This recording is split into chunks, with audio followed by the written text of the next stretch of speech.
کہ جتنے بھی جسم کی کمالات ہیں وہ فاطمہ اس میں حصہ ہے، لیکن جسم میں ہیں روح کے کمالات کے نہیں. اس لیے رسول نے یہ نہیں فرمایا،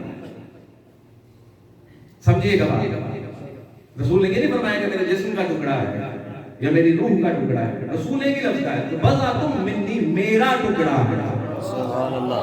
اب جتنے کمالات رسول کے جسم میں ہیں فاطمہ اس کا بھی جزو ہے، جتنے کمالات رسول کی روح کے ہیں فاطمہ اس کا بھی حصہ ہے. یہاں پر تفریق نہیں ہوگی.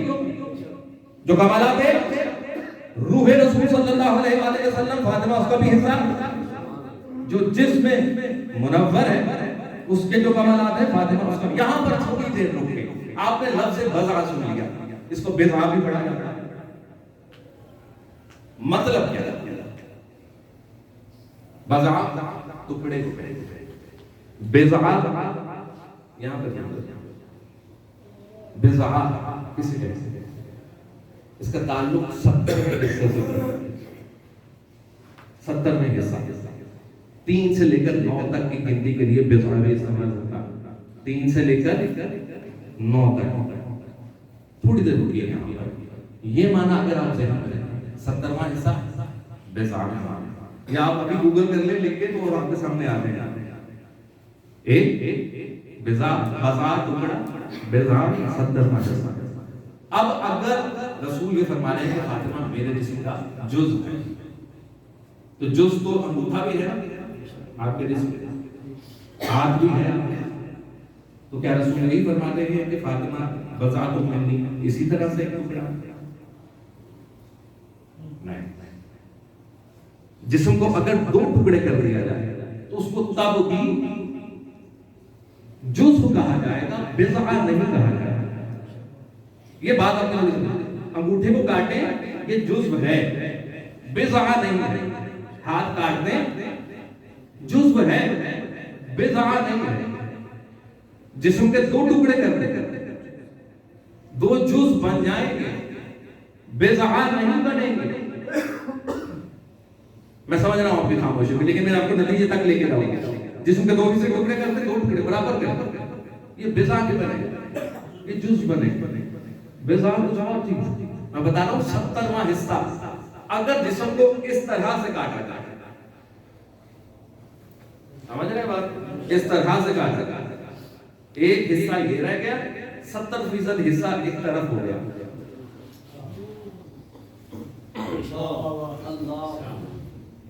یہ میں اپنی طرف سے نہیں کہنا، آپ لغت میں جا کے اس کے معنی دیکھ سکتے ہیں. یعنی جسم کو اس طرح سے کاٹا جائے کہ اس کا 30% حصہ ایک طرف ہو جائے، 70% ہو جائے تو تب کہا جائے گا بضع. فاطمہ تو بضعۃ منی. سلام علیکم جہاں جہاں بات، فاطمہ تو بضعۃ منی. ہاتھ نہیں، انگوٹھا نہیں، بازو نہیں، 70واں حصہ. میں محمد کی ذات کا فاطمہ کتنا حصہ؟ 70% حصہ. اب اس بات کو رسول نے فرمایا بھی اور کر کے پریکٹیکلی سمجھایا بھی امت کس طرح سے. اب یہاں پہ تھوڑا سا کام کریں، 30% حصہ 70% حصہ. مقابلہ نہیں ہے، مقابلہ نہیں ہے، سمجھنے کی بات ہے. اگر رسول کسی کی عظمت کو بیان کر رہا ہے تو اس کا مطلب ہے کہ وہ واقعی اس فضیلت کا حامل ہے، اس میں شک نہیں ہو سکتا. 70% آپ کے پاس ایک ترازو ہے، پلڑا ہے، 70% ایک طرف رکھے، 30% ایک طرف رکھے، کیا ہوگا؟ 70 والا نیچے ہو جائے گا، 30 والا بلند ہوگا. ایسے ہی ہے کسی بھی طرح سے رکھے، کوئی اتنا مشکل نہیں ہے، راکٹ سائنس تو نہیں ہے. 70 ایک طرف، 30 ایک طرف، تو 70 والا پلڑا ترازو کا چھوٹ جائے گا، 30 والا اوپر جائے گا. اور ہے ایک ہی جنس، یہ بھی ذہن میں، مختلف جنسوں کی بات نہیں کر رہا میں، ایک ہی جنس کی بات کی. ایک ہی جنس کا 70% ایک طرف، 30% ایک طرف. قانون توازن کیا ہے کہ جو 70% ہے وہ نیچے جائے گا، 30% اٹھ جائے گا. میں نے کہا رسول نے فرمایا فاطمہ کے بارے میں اور پھر پریکٹیکلی کر کے بھی دکھایا کہ فاطمہ تو بزواتم من جب بس راتوں میں قانون ذہن میں ہے 70% نیچے 30% بلند. فاطمہ تو بزواتم من پریکٹیکلی رسول اللہ ثابت کریں کیسے کہ یہ احادیث کے اندر کتابوں کے اندر روایات بھری پڑی ہے کہ جب بھی سیدہ تشریف لاتی تھی رسول اٹھ کر کھڑے ہو جاتے تھے.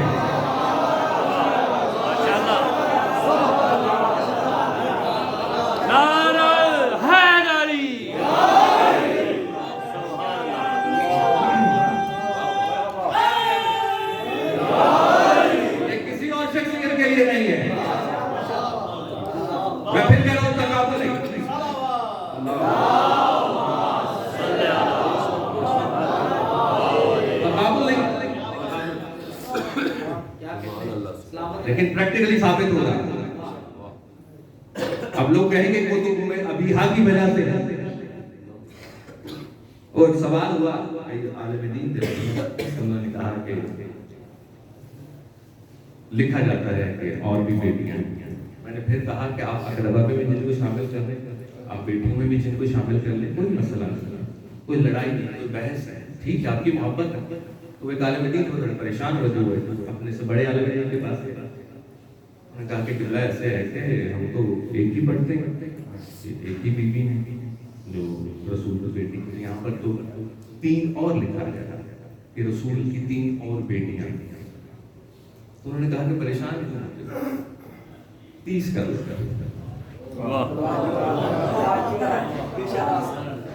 وہ تھوڑے اور پریشان تھے لوگ وہ 3 پہ کہہ رہے تھے تو یہ تو ہمارے یہاں میں تو ان کو بڑا آدمی تھا تو یہ کہہ رہے 30 کر کہتا ہوں اس کے دل میں تھوڑا ہو میں ان سے بھی کسی بڑے آدمی سے ان کے سامنے بھی یہی سوال ہو رہا ہے تو پریشان کیوں ہوتے ہو 300 کر دو 300 کر دو کہتے ہیں میں عراق تک چلا گیا نا اسی طرح دوسرا تو وہاں کسی کو دوسرا تو نے کہا کہ حد کیوں پریشان ہو 3 لاکھ بھی ہو جائے تو سیدہ کی شان میں کون سا فرق ہے.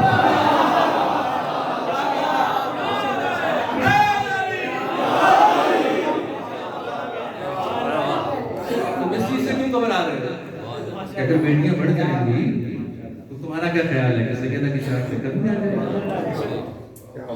کہتے جب انہوں نے یہ فرمایا تو میں ہٹا اچھا نہیں آ رہی نہیں آئی. کہتے قبلہ کیسے کہتے دیکھیں کہ وہ یہ تو لکھ رہے ہیں کہ رسول کی 3 بیٹیاں اور تھیں لیکن یہاں پہ تھوڑی سی بس معلومات اپنے اس کی بات ہے سوچنے کی بات اس کے انداز کی بات ہے.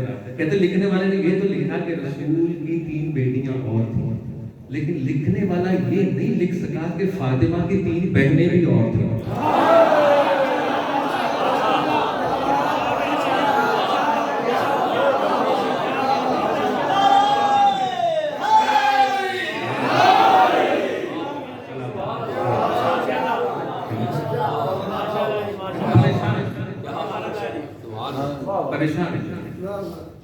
یہ کلمۃ اللہ ہے اللہ کے کلمہ تو ان کو کون بدل سکتا ہے ان کو کوئی بھی نہیں بدل سکتا. 3,000 بھی لکھے 3 لاکھ بھی لکھے فرق نہیں پڑتا. کہتا کیوں تو کہتے انہوں نے فرمایا اس لیے کہ لکھنے والا لکھے گا کہ 3 بیٹیاں اور تھیں لیکن جب بھی یہ بات آئے گی کہ رسول کے نواسے کتنے تھے تو سوائے حسن اور حسین کے کسی کا تذکرہ نہ نہیں آئے گا.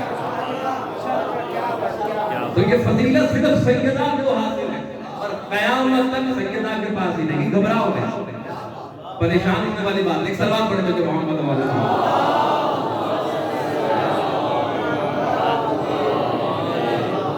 تو مقام سیدہ گھٹنا ہے. گھٹانے والوں نے کوشش کی مٹانے والوں نے کوشش کی کہ کسی طرح سے لیکن کر نہیں سکے. کیوں نہ کر سکے؟ ایک تو میرے نزدیک سب سے بڑی وجہ ہے کہ نحن نزلنا ذکر انا لہ لحافظون کہ جس کی حفاظت کا ذمہ خود خدا لے لے تو دنیا جتنا بھی زور لگا نہ اس کو بڑھا سکتی ہے نہ اس کو گھٹا سکتی ہے. یہ کہا. دوسرا سیدہ کے بارے میں ایک اور چیز اور یہ بھی فضیلت ہے کہ صرف سیدہ کی اس کے علاوہ کسی کے پاس کہا یہ جاتا ہے کہ اگر روایات میں یقیناً آپ جاننے والے ہیں، آپ کے ذہنوں میں ہوں کہ اگر علی نہ ہوتے، اگر علی نہ ہوتے تو فاطمہ کا کفر نہ ہوتا. ایسے ہی یہ سنا کہ اگر ذات علی نہ ہوتی تو فاطمہ کا کفر نہ ہوتا. کبھی پڑھا ہے یا سنا ہے کہ اگر فاطمہ نہ ہوتی تو علی کا کفر نہ ہوتا. دو جملے ہیں ایک جیسے ہی، لیکن بڑا فرق ہے اگر آپ اس کو سمجھیں کہ اگر علی نہ ہوتے، روایت یہ ہے کہ اگر علی نہ ہوتے تو فاطمہ کا کفر نہ ہوتا. اب یہ لفظ کفر اہل علم بیٹھے ہوئے مانا جانتے ہیں. کفر کسے کہتے ہیں؟ یہ وہی کفر ہے جو قل هو اللہ احد کے اندر کفوا احد، اس کا ترجمہ بھی وہی ہوگا جو سورہ توحید میں ہے کہ اللہ کا کوئی ہم سر نہیں،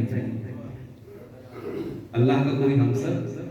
یہاں پر بھی یہی ترتیب کہ اگر علی نہ ہوتے تو فاطمہ کا کفر نہ ہوتا، مطلب کہ فاطمہ کا کوئی ہم سر نہ ہوتا. کیا مطلب ہے اس کا؟ فاطمہ کا ہم سر، اس کا مطلب ہے کہ پہلے تو یہ پتہ چلے کہ فاطمہ کس فضیلت پر ہے. ایسے ہی اور فاطمہ کے بارے میں قرآن کہہ رہا ہے کہ وما ادراک ما لیلۃ القدر، تم تو جانتے ہی نہیں. وہ ایک روایت ہے آگے مکہ میں، چلیے یہ بھی ہدیہ کرتے جب آئے امام جعفر صادق علیہ السلام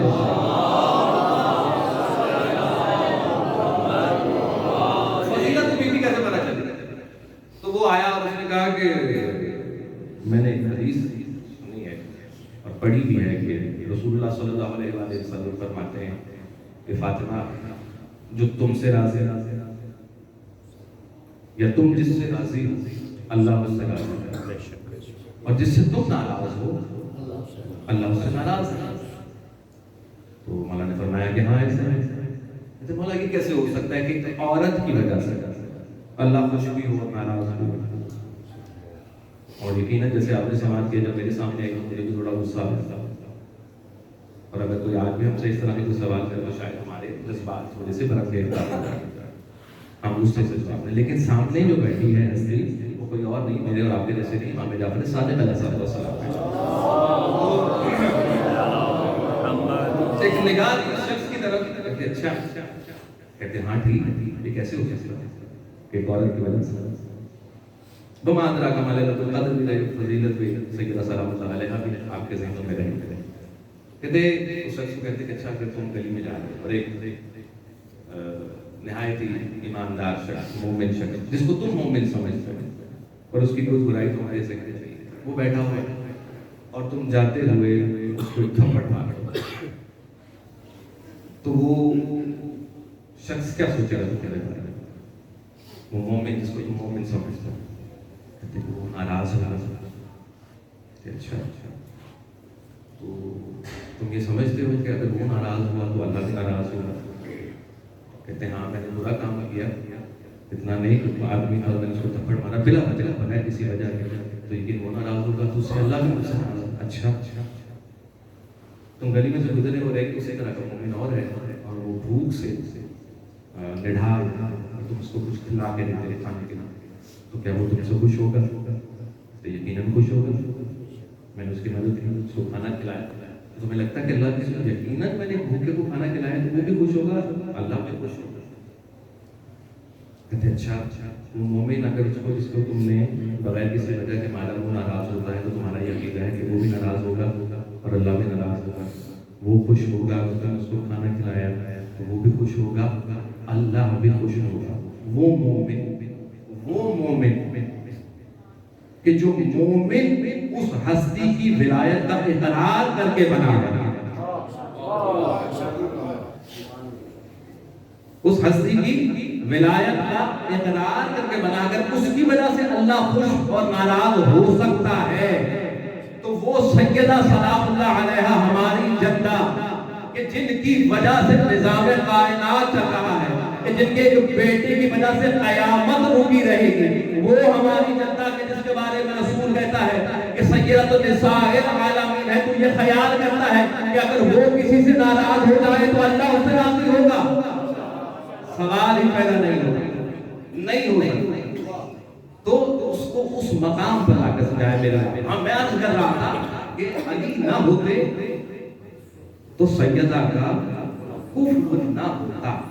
اس کا مطلب ہے کہ جو مقام علی ہے وہی مقام سیدہ ہے۔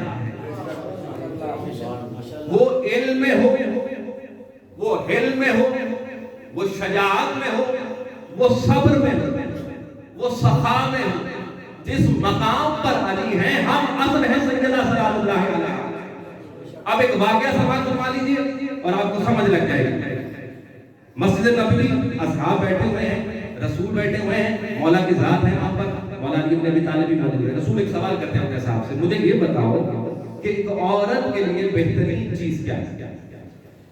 واقعہ آپ کو سوال ہے، ایک عورت کے لیے بہترین چیز کیا ہے؟ اب سب خاموش ہیں، سب خاموش ہیں، آپ کے لیے علی بھی خاموش ہے، علی بھی جواب نہیں دے رہے۔ اور ظاہر اگر امام خاموش ہیں تو اس کی کوئی نہ کوئی وجہ بھی ہوتی ہے۔ تو علماء کہتے ہیں کہ امام اس لیے خاموش تھے کہ رسول جب بھی کوئی سوال کرتے تھے تو علی فوراً اس کا جواب دیتا۔ تو میرے جیسے جو پیچھے بیٹھے ہوئے کہتے تو پتہ تو مجھے بھی تھا، مولا موقع ہی نہیں دے رہے۔ رسول آپ سوال کرتے ہیں اس سے پہلے کہ ہم جواب دیں، مولا پہلے ان کے جواب دیتے تو ہم کیسے جواب دیں؟ پتہ تو ہمیں بھی ہوتا ہے۔ اب علی خاموش ہے اور مسجد کے اندر سب بیٹھا۔ اتنی دیر گزری کہ علی اس جگہ سے اٹھے اور بیت الشرف میں داخل ہوئے، مسجد نبوی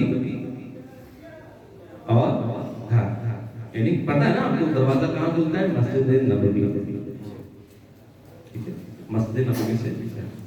اب سیدہ موجود ہے، کہتے کیا بات ہے بابا نے ایسا کیا پوچھا؟ یہ سب خاموش۔ مولانا فرمایا کہ آپ کے بابا نے پوچھا ہے کہ عورت کے لیے سب سے بہترین چیز کیا ہے؟ بی بی نے بغیر کسی توقع کے کہا تو آپ فرما دیتے نا وہاں پر کہ عورت کے لیے سب سے بہترین یہ ہے کہ وہ نہ محرم کو نہ دیکھے، نہ محرم اس کو نہ دیکھے۔ سبحان اللہ۔ مولا علی مسکراتے ہوئے مسجد نبوی سے باہر آئے، خدمت رسول علی مسکرا رہے، کیا کہا ہے فاطمہ؟ فاطمہ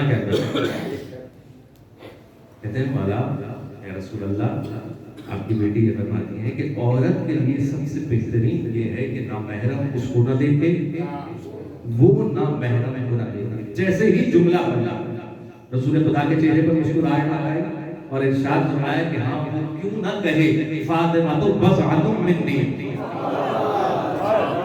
یہ جواب فاطمہ ہی دے سکتے کیونکہ وہ مجھ رسول کا ٹکڑا ہے۔ پتا چلا کہ جس معراج پر علی ہے علم کی، سیدہ بھی اسی معراج ہے۔ علی نہ ہوتے تو فاطمہ کا کفر نہ ہوتا۔ بس بڑی زحمت ہے آپ کو، بڑا مشکور مولا کا آنا قبول فرمائے۔ مسائب بی بی صلوات اللہ علیہ پڑھتے ہوئے ایک دقت یہ ہوتی ہے کہ انسان بی بی کے مسائب کو پڑھے یا علی کی مظلومیت کو پڑھے۔ یہ دونوں چیزیں سمجھ نہیں آتی کہ کس چیز کا سجدہ ہے، علی کی مظلومیت یا سیدہ کے مسائب۔ بس بتا رہا ہوں میں آپ کی ذہن سے بہت مختصر بات کرتا ہوں۔ علی کی مظلومیت، فاطمہ کے مسائل، کیسے کہ بعد از رسول فاطمہ علی سے سوال کرتے ہیں کہ علی میں یہ سنتی ہوں کہ لوگ آپ کو سلام نہیں کرتے، یہ فاطمہ کا مسائل ہے یا علی کی مظلومیت ہے؟ اس جملے کو تھوڑی دیر کے اپنے اندر رکھ کے سوچئے تو صحیح کہ سیدہ کسی نے پوچھنا ہے علی سے۔ ابھی غدیر کو گزرے زیادہ دن تو نہیں نہ ہوئے، علی لوگ آپ کو سلام نہیں کرتے، اب علی کی مظلومیت کو دیکھتے بیوی سلام نہیں کرتے، میں علی سلام کرتا ہوں، لوگ جواب نہیں دیتے. اتنی جلدی رنگ بدلا ہے مسلمان، اتنی جلدی. بہرحال بہت مسائل ہیں، بیت الحزن میں رہی مسائل بھی ہیں کہ ایک بیٹی کو اس کے باپ پر گریہ کر لوگوں نے گھر میں آ کر شکایت ہے کہ یا علی بی بی سے کہیں یا تو دن کو روئے یا رات کو رو لیا. ان کی آواز اب کانوں میں پڑتی ہے تو ہمارے بچے ڈر جاتے ہیں، ہم سے کوئی زندگی کا کام نہیں ہوتا. یہ مسائل ہے بی بی. وقت گزرا، میں بالکل اشاروں کے ساتھ گزروں، وہ وقت بھی آیا کہ جس کا تذکرہ خود ایک خط کے ذریعے کیا گیا کہ کس طرح سے بی بی کے گھر کے دروازے کو جلایا گیا. جملہ کہنا بہت آسان ہے. یہ جب جلانے آئے ہوں گے تو کبھی نہ کبھی تو دیکھا ہی ہوگا نا کہ رسول جب بھی اس گھر میں آتے تھے تو اس دروازے پر کھڑے ہوتے تھے اور 3 مرتبہ آئے تھے تطہیر کی تلاوت کرتے تھے. کسی نے کبھی تو دیکھا ہوگا اسی دروازے کو جلا دیا. دروازہ جل چکا، بی بی دروازے اور دیوار کے درمیان میں آ چکی، محسن شہید ہو چکے. اب اگلا مرحلہ اس سے بھی سب فاطمہ کے لیے جب عام ہوتی ہے تو کیا دیکھتی ہے کہ علی کے گلے میں رسی ہے، ننگی تلوار علی کی گردن پر ہے اور سوال بیعت کیا جا رہا ہے کہ علی بیعت کرو. ایک مرتبہ سیدہ نے آسمان کی طرف سر اٹھایا، علی کو سمجھ آ گئی، جلدی سے سلمان کو بھیجا کہ سلمان جلدی جا، نبی زادی کو نبی کا واسطہ دو کہ ابھی بد دعا نہ کرے. کہتے سلمان بھاگ کر آئے، بی بی کے قدموں پر ہاتھ رکھا کہ بی بی آپ تو رحمت اللہ عالمین کی بیٹی ہیں، آپ تو سیدہ نساء العالمین ہیں، کیوں بد دعا کرتی؟ کہتی تم دیکھ نہیں رہی سلمان کہ یہ لوگ میرے بچے کو یتیم کرنا چاہتے ہیں، یہ مجھ سے علی کو چھیننا چاہتے ہیں، یہ مجھ فاطمہ کو بیوہ کرنا چاہتے ہیں کہ سید زادی اس علی نے ہی کہا ہے کہ بی بی کو روکو. کہتے ایک مرتبہ جب سلمان نے کہا نا کہ علی نے کہا، ایک مرتبہ بی بی پیچھے آ کے کہتی ہاں وہ میرے وقت کا امام ہے، میں اس کی اطاعت کرتی ہوں، جیسا علی کہیں گے میں ویسا ہی کروں گا. ایک مرتبہ تلوار ہٹ گئی علی کے گلے سے، میں کہوں گا بی بی آپ نے سامنے کھڑے ہو کر اپنے سہاگ کی جان کو بچا لیا. علی کے گردن سے تلوار اٹھ، ایک مرتبہ کربلا آ کر دیکھے زینب سامنے ہے، اقلعین حسین کی کتھن پر سوار، خود خنجر سے حسین کو ذبح کرتا. بی بی آپ نے تو علی کو بچا لیا، زینب اپنے بھائی حسین کو. اجرکم اللہ. وقت قریب آیا، بلایا اپنے صاحب کو بی بی نے. ایک جملہ ارشاد فرمایا کہ دیکھو جب تک میری تسبیح کی آواز آتی ہے سمجھنا کہ فاطمہ ہے، اور جب میری تسبیح کی آواز آنا بند ہو جائے تو سمجھ لینا میں اپنے بابا رسول اللہ کے پاس چلی گئی. کہتے کہ وقت آیا کہ بی بی کی تسبیح کی آواز رک گئی. فضا نے اسما بنت عمیس کو بلا کر کہا کہ جاؤ جلدی جاؤ مولا کو بلا. بی بی رخصت ہو کے اب علی کی طرحالت دیکھی. علی قبر رسول پر کھڑے ہو گئے، یا زہرا محبت ہے علی، یا زہرا. ایک مرتبہ دیکھا کہ اسما بنت عمیس بھاگتی ہوئی آئی. اب جیسے ہی اسما پر نظر گئی نا علی کو پتا چلا کہ کچھ ہے. ایک سوال کیا، زہرا ٹھیک ہے؟ زہرا ٹھیک ہے؟ ایک مرتبہ بی بی نے سر کو جھکا لیا. اب سے بی بی کا سر کو جھکانا تھا. علی نے ایک مرتبہ قبر رسول پر دیکھا، ایک مرتبہ آسمان کی طرف دیکھ کر کہا انا للہ و انا الیہ راجعون. یہ کہتے ہوئے گھر پہنچے، بس اللہ نے آپ کی زحمتوں کو تمام کر. کہتے علی گھر آئے، خود علی نے جلا، خود کفن خود غسل. لیکن حضرات یہاں پر تھوڑی کہتے کہ کچھ ایسے غسل ہیں جن پر غسال چیخ کھا کر بے ہوش ہو گئے. آل محمد میں سے یہ سب سے پہلا ہے. کہتے کہ جب علی فاطمہ کو غسل دے، ایک مرتبہ جب پہلو پر ہاتھ آیا تو علی چیخ مار گیا، فاطمہ تو نے کبھی مجھے زندگی میں کیوں نہیں بتایا کہ تو اس قدر تکلیف میں تھی. کہتے دلیل و تکمیل ہوئی، جنازہ رکھا گیا. ایک مرتبہ علی نے بچوں کو اکٹھا کیا کہ آؤ بچوں اپنی ماں کو الوداع کرنا. آخری مرتبہ اپنی ماں سے مل دو. کہتے ایک ایک کر کے بچے آگے آنے لگے. جناب حسن آئے, بہت مختصر کرتا. جناب حسن آئے, ماں سے کرنے لگے الوداع. زینب کلثوم آئی, ماں سے کرنے لگے الوداع. علی دیکھ رہا ہے کہ حسین ماں کے قدموں کی طرف ہاتھ باندھے کھڑے اور حسرت سے جسد کو دیکھ رہے. علی نے ایک مرتبہ کہا حسین تو ماں سے الوداع نہیں کرنی. ایک مرتبہ بابا کے چہرے کو دیکھا, ایک مرتبہ بی بی کی طرف, ایک مرتبہ بی بی کی طرف دیکھ کر حسین کہتا ہے ماں دیکھو میں حسین ہوں, میں حسن نہیں ہوں, میں زینب کلثوم میں سے نہیں, میں تمہارا بیٹا حسین ہوں. تمہیں پتا ہے نا حسین ایسے نہیں آتا جب تک تم خود حسین کو بلاتی. کہتی تاریخ کہتی کہ مرتبہ بندے کا فن کھلے, بی بی کے ہاتھ برابر آ میرا مظلوم حسین, آ میرا پیاسا حسین, آ ماں سے آخری مرتبہ میرا اللہ اللہ اللہ اللہ اللہ اللہ